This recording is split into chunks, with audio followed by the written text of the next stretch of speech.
Assalamu alaikum wa rahmatullahi wa barakatuh. Wapenda ihsan, nimerudi tena mbele yenu kwa ajili ya mchango wa msikiti wetu.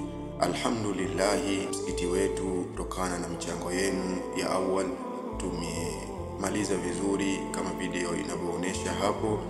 Alhamdulillah, tumepata vifaa vyake na tumeendelea na ujenzi wetu na umefikia sehemu nzuri.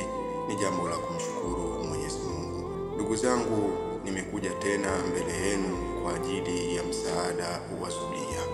Tunataka zulia ili tukamilishe msikiti wetu ili watu waanze kuswali.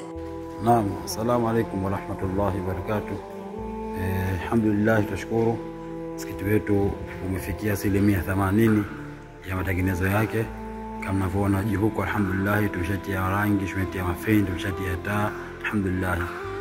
Sasa hivi tuna changamoto ya sajada au tunasema ya zulia.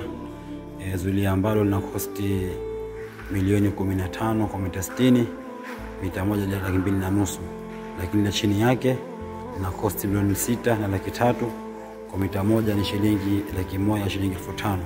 Kwa hiyo inshallah kwa hisani tunakuombeni inshallah kwa uwezo wa Allah na baraka zake mliangalia hili kama ni lenu, mweze kutusaidia inshallah ili tuweze kukamilisha msikiti wetu huu na kuweza kufanya ibada inshallah katika ndani ya msikiti huu inshallah. Kwa hiyo tunaomba inshallah mtusaidie hili na jingine inshallah. Allah abarik na anipe khair inshallah. Niwakumbushe ndugu zangu wa Kiislamu kwamba kila unachokitoa kwa ajili ya Mwenyezi Mungu basi siku hiyo utakikuta. Kila mwenye kutoa Allah awalipe kheri. Mzidi kutoa katika njia ya Mwenyezi Mungu, kwani njia hii haupotezi ila unajiwekea katika